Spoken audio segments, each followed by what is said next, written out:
حضور فرمانے لگے انسان جیسے جیسے بوڑھا ہوتا ہے نا، دو چیزیں اس میں جوان ہوتی ہیں۔ پہلے حضور کیوں یہ باتیں بتاتے تھے؟ اس لیے کہ ہم جائزہ لے لیں کہ ہمارے اندر تو نہیں یہ فتنہ۔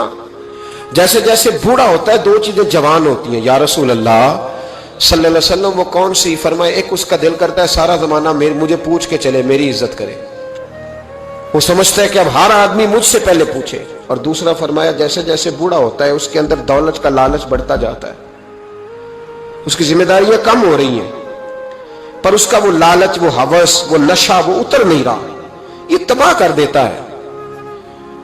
یہ قیدی ہے شخص جو دولت کا پجاری ہے، یہ قیدی ہے، یہ ختم نہیں ہوگا۔ نبی پاک صلی اللہ علیہ وسلم نے تفاخر کے لیے، غرور کے لیے، جمع کرنے کے لیے اور ایک دوسرے پر جتلانے کے لیے دولت اکٹھی کرنے سے منع فرمایا۔ ایک شخص گزر رہا تھا تو بڑی تیزی سے گزرا نبی پاک صلی اللہ علیہ وسلم کے سامنے سے۔ حضرت ابو درداء رضی اللہ تعالیٰ عنہ کہتے ہیں ایک صحابی نے کہا دیکھو کتنا چست ہے، کاش یہ چستی دین کے لیے ہوتی۔ نبی پاک علیہ الصلوۃ والسلام نے فرمایا اگر یہ اپنے بچوں کی روزی کمانے کے لیے جا رہا ہے تو پھر بھی اللہ کے راستے میں ہی ہے، اگر یہ ماں باپ کی خدمت کے لیے جا رہا ہے روزی کمانے تو پھر بھی اللہ کے راستے میں ہے۔ تو حضور نے فرمایا اگر اس لیے جا رہا ہے کہ میں ذرا دوسروں سے دولت زیادہ جمع کر لوں تو پھر فرمایا یہ شیطان کے راستے میں، یہ پھر دین کے راستے میں۔ وہ جو تفاخر ہے نا، ہمارے ہاں دوڑ لگی ہوئی ہے دولت ہی دولت، اس لالچ کو پسند نہیں کیا۔ یہ طمع ہے، یہ دوڑ ہے،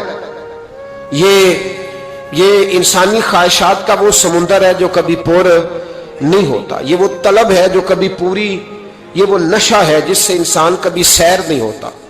اور قرآن پاک نے مثال دی، فرمایا الہاکم التکاثر، تمہیں غافل کر دیا ہے دنیا کی طلب نے، مال کی طلب میں تم اتنے غافل ہو گئے کہ حتی زرتم المقابر، یہاں تک کہ تم نے قبروں کے منہ دیکھ لیے۔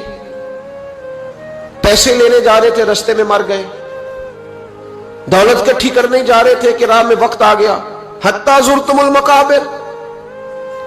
اتنا تمہیں گمراہ کر دیا، اتنا تمہیں غافل کر دیا دولت جمع کرنے کے لالچ نے کہ تم قبروں تک پہنچ گئے۔ آخری وقت آیا ہے لیکن ابھی تک دولت کی ہوس ختم نہیں ہوئی۔ آپ یقین کریں لوگوں کے پاس جو پیسہ ہے، لوگ بیچارے اس پیسے کو دیکھ بھی نہیں سکے ساری زندگی، وہ بینکوں میں پڑا تھا اور بینکوں میں ہی پڑا رہ گیا، اس کو دیکھ نہیں پائے۔ اتنی جائیدادیں جمع کرنی تھی، ان جائیدادوں میں کبھی وہ وقت گزار نہ پائے۔ ان سے تو ان کے مزارے اچھے جنہوں نے کم از کم ان زمینوں میں وقت تو گزارا، وہاں رہ تو سکے وہ، لیکن دولت کا نشہ روز بروز لوگوں پہ چڑھتا جا